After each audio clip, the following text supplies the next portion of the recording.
ایسی بات ہے کہ حضرت زہرا کی شہادت سے متعلق بہت سے واقعات ہیں جو مربوط ہیں حضرت زہرا کی شہادت کے ساتھ۔ پہلے ان واقعات کو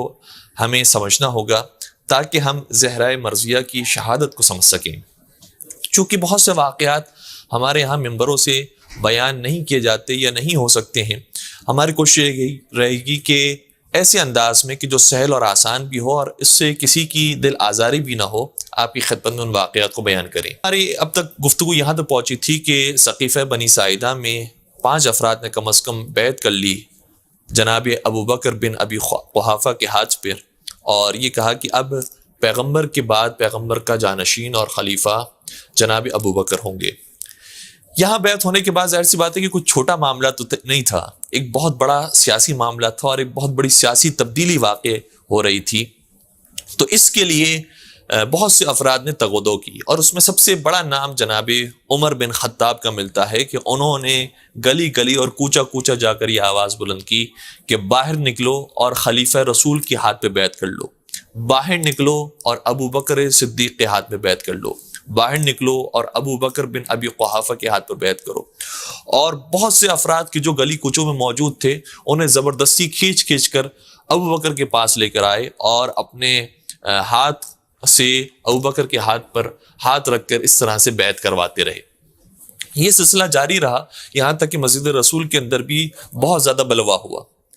یہ تمام واقعات جو سقیفہ بنی ساعدہ سے لے کر ممبر رسول تک جناب ابو بکر کے پہنچنے کے ہیں، وہ تقریباً 3 دن کے اندر اندر کے واقعات ہیں کہ رسول اللہ کی وفات ہوئی اور اسی دن سقیفہ بنی ساعدہ کا واقعہ پیش آیا، اور اسی رات کو یہ ہنگامی صورتحال پیش آئی، پھر اگلے دن یہی ہنگامی صورتحال رہی، یہاں تک کہ جب تیسرا دن داخل ہوا تو ایک قبیلہ جسے قبیلہ بنی اسلم کہا جاتا ہے، اور جو گویا خانہ نشین قبیلہ تھا جو مختلف جگہوں پر آیا کرتا تھا اور آب و طعام کے لیے مختلف شہروں کا رخ کیا کرتا تھا، چونکہ ان کے پاس کھانا ختم ہو گیا تھا اور ضروریات زندگی کے لیے مجبور تھے، اس لیے وہ مدینہ کے اندر داخل ہوئے۔ اور ظاہر سی بات ہے کہ آپ جانتے ہیں کہ جو بدو اور خانہ نشین قومیں ہوتی ہیں وہ بہت زیادہ یہ نہیں کہہ سکتے کہ ایلیٹ قوم ہو، اور وہ بہت زیادہ فضائل و مناقب اور مقام و مرتبہ رکھنے والی قوم ہو۔ بہرحال قبیلہ بنی اسلم جب آب و طعام کے لیے مدینہ میں داخل ہوئے تو ان کا سامنا جناب عمر سے ہوا، اور جیسے عمر نے دیکھا کہ یہ قبیلہ کھانے کی تلاش میں اور ضروریات زندگی کی تلاش میں آیا ہے، تو سب سے پہلا کام یہ کیا کہ ہم تمہیں کھانا بھی دیں گے، ضروریات زندگی بھی دیں گے، صرف اس شرط پر کہ تم ابو بکر کے ہاتھ پر بیعت کر لو۔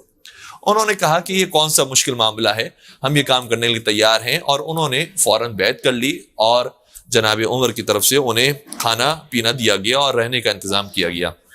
لیکن پھر خلیفہ ثانی نے ایک اور کام کیا، کہا کہ اب جو تمہیں گلی کوچوں میں نظر آئے اور جس سے تم بیعت لے سکتے ہو اسے پکڑو اور ابو بکر کی خدمت میں پیش کرو تاکہ وہ بھی بیعت کرے۔